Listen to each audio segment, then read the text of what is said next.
Terima kasih Tuhan.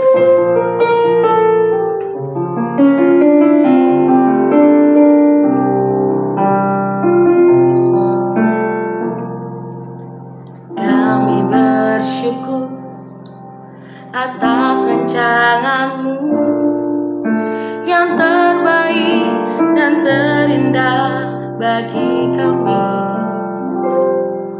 Kau memberkati kehidupan kami, melimpah dengan kasih dan anugerah. Kami bersyukur atas rancangan-Mu yang terbaik dan terindah bagi kami. Kau memberkati kehidupan kami, melimpah dengan kasih dan anugerah. Kami dan seisi rumah kami bersehati untuk terus memuji menyembah-Mu Yesus Tuhan hingga akhir, bahkan sampai keturunan kami. Hidup kami milik-Mu ya Tuhan. Kami bersyukur Tuhan. Kami bersyukur atas rancangan-Mu yang terbaik dan terindah bagi kami. Kau memberkati kehidupan kami, melimpah dengan kasih dan anugerah. Kami dan seisi rumah kami bersehati untuk terus memuji menyembah-Mu Yesus Tuhan hingga akhir, bahkan sampai keturunan kami. Hidup kami milik-Mu ya kami.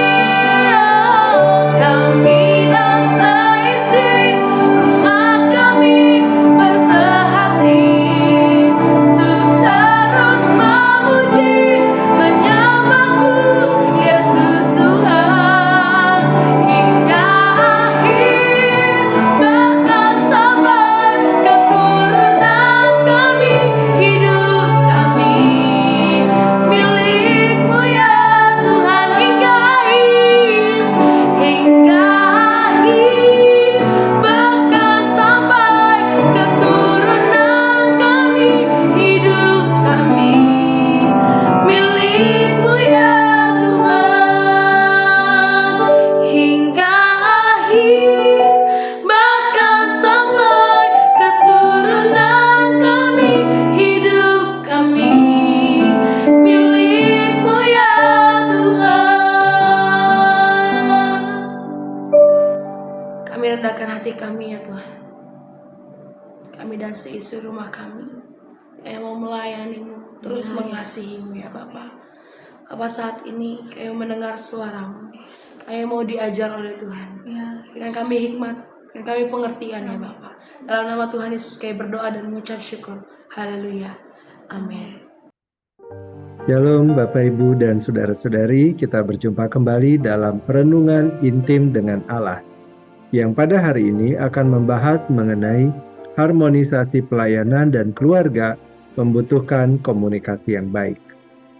Firman Tuhan yang akan kita pelajari bersama terdapat pada Efesus 5 ayatnya yang ke-10. Berikut adalah firman Tuhan di dalam Efesus 5 ayatnya yang ke-10. Dan ujilah apa yang berkenan kepada Tuhan. Bapak, Ibu, dan Saudara-saudari, dalam kehidupan seorang pelayan Tuhan, terdapat dua tanggung jawab besar yang harus diemban secara seimbang, yaitu pelayanan dan keluarga. Kedua aspek ini sama-sama penting dan saling terkait satu sama lain. Pelayanan merupakan panggilan suci untuk menyebarkan Injil dan membangun umat Tuhan. Sementara keluarga adalah ladang pelayanan yang pertama dan utama bagi seorang pelayan Tuhan. Tanpa komunikasi yang baik dapat terjadi ketidakharmonisan yang mengakibatkan berbagai masalah, baik dalam pelayanan maupun dalam kehidupan keluarga. Terdapat beberapa poin yang dapat kita pelajari. Yang pertama, pelayanan dan keluarga, dua tanggung jawab penting sesuai kehendak Allah. Sebagai pelayan Tuhan, kita memiliki panggilan mulia untuk melayani umat Allah dan menyebarkan Injil. Pelayanan bukan hanya sekedar pekerjaan, tetapi merupakan tugas suci yang diberikan oleh Allah sendiri. Di dalam Matius 28 ayatnya ke-19 sampai dengan 20, Tuhan Yesus memberikan amanat agung. Pelayanan adalah perintah langsung dari Tuhan Yesus yang harus kita lakukan dengan penuh tanggung jawab dan kesetiaan. Di sisi lain, kita juga memiliki tanggung jawab sebagai kepala keluarga untuk memimpin, mengasihi, dan membimbing keluarga kita sesuai dengan ajaran firman Tuhan. Di dalam Efesus 5 ayat 25, Rasul Paulus menegaskan, "Hai suami, kasihilah istrimu sebagaimana Kristus telah mengasihi jemaat dan telah menyerahkan dirinya baginya." Ayat ini menekankan pentingnya seorang suami untuk mengasihi dan memelihara keluarganya seperti Kristus mengasihi jemaatnya. Keluarga bukan hanya sekedar kewajiban, tetapi merupakan tanggung jawab yang mulia dan sakral di hadapan Allah. Bapak, Ibu, dan saudara-saudari, kedua aspek ini, pelayanan dan keluarga, sama-sama penting dan tidak dapat diabaikan. Di dalam Efesus 5 ayat 10 tadi, Rasul Paulus mengingatkan kita untuk menguji apa yang berkenan kepada Tuhan. Ini berarti bahwa kita harus menjalankan kedua tanggung jawab tersebut dengan sebaik-baiknya, karena keduanya merupakan kehendak Allah bagi kita sebagai pelayannya. Mengabaikan salah satu dari kedua tanggung jawab ini berarti melanggar kehendak Allah dan dapat menimbulkan dampak negatif bagi diri sendiri, bagi keluarga, dan pelayanan. Yang kedua, komunikasi yang baik merupakan kunci keharmonisan dalam pelayanan dan keluarga. Komunikasi yang baik adalah faktor utama dalam mencapai keselarasan antara pelayanan dan kehidupan keluarga. Menghargai perbedaan pendapat dan mencari solusi bersama, meluangkan waktu khusus untuk berbicara dan mendengarkan satu sama lain, bersikap terbuka dan jujur dalam mengungkapkan perasaan dan kebutuhan, menunjukkan kasih sayang dan dukungan secara verbal dan nonverbal. Tanpa hal-hal tadi akan sulit mencapai pemahaman bersama dan dukungan timbal balik antara kedua aspek tersebut. Ketika komunikasi tidak berjalan dengan baik, dapat terjadi kesalahpahaman, konflik, dan ketegangan yang berkepanjangan, baik dalam pelayanan maupun dalam keluarga. Bapak, Ibu, dan saudara-saudari, komunikasi yang baik dengan anak-anak juga sangat penting untuk membangun hubungan yang dekat, saling percaya, dan penuh kasih. Ketika orang tua mampu menciptakan suasana yang nyaman dan mendengarkan anak-anak dengan empati, anak-anak akan merasa dihargai dan berani membagikan pikiran dan perasaan mereka. Sebaliknya, jika komunikasi dengan anak-anak tidak berjalan dengan baik, maka dapat muncul kesenjangan, rasa tidak dipahami, atau bahkan perilaku bermasalah pada anak. Bapak, Ibu, dan saudara-saudari, dalam pelayanan, komunikasi yang baik dengan tim pelayanan dan jemaat sangat penting. Kita harus terbuka untuk mendengarkan masukan, kritik, dan saran dari orang lain. Dengan komunikasi yang baik, kita dapat membangun tim yang solid dan saling mendukung, serta memberikan pelayanan yang lebih efektif kepada jemaat. Di dalam Amsal 15 ayat 22, kita diajarkan bahwa rancangan gagal jika tidak ada pertimbangan. Ayat ini menunjukkan pentingnya komunikasi dan kerjasama dalam pelayanan, agar tujuan dan visi pelayanan dapat tercapai dengan baik. Tanpa komunikasi yang baik, pelayanan akan menjadi terfragmentasi, tidak efektif, dan berpotensi menimbulkan perpecahan di dalam tim pelayanan. Selain itu, komunikasi yang baik juga membantu membangun kepercayaan dan hubungan yang kuat antara pelayan dan jemaat. Ketika ada hubungan yang dekat dan saling mendukung, jemaat akan lebih terbuka untuk berbagi masalah dan kebutuhan mereka, serta lebih responsif terhadap pengajaran dan bimbingan yang diberikan. Hal ini pada akhirnya akan meningkatkan efektivitas pelayanan secara keseluruhan.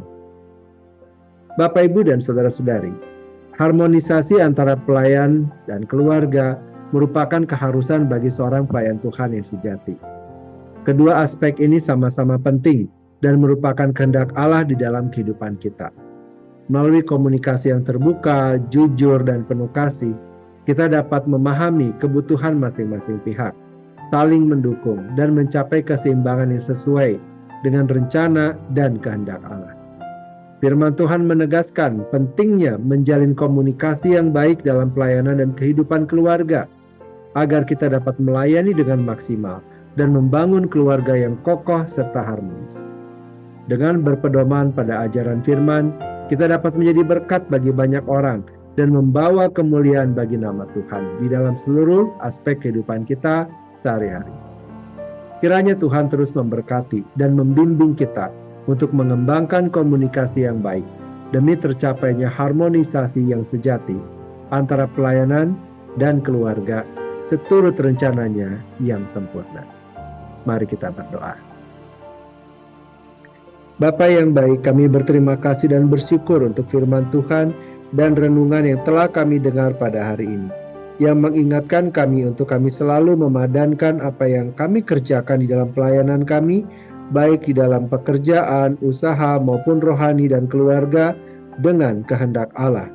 Dan kami juga belajar bahwa semuanya ini dimungkinkan dengan adanya komunikasi yang baik di antara setiap kami dan dengan Tuhan. Oleh karena itu kami memohonkan pimpinan Roh-Mu yang kudus untuk kami dapat memahami kehendak Allah dan mewujud nyatakannya di dalam setiap aspek kehidupan kami, dan biarlah nama Tuhan dipermuliakan. Terima kasih Bapa, kini kami memohonkan kepadamu, kiranya segala kebaikan dari Allah Bapa, cinta kasih dari Tuhan Yesus, serta persekutuan dengan Allah Roh Kudus menyertai kami, sampai kedatangan Tuhan yang kedua kali menjemput setiap kami yang percaya. Di dalam nama Tuhan Yesus kami berdoa. Amin. Demikianlah perenungan intim dengan Allah pada hari ini. Sampai bertemu kembali di dalam perenungan intim dengan Allah berikutnya. Tuhan Yesus memberkati.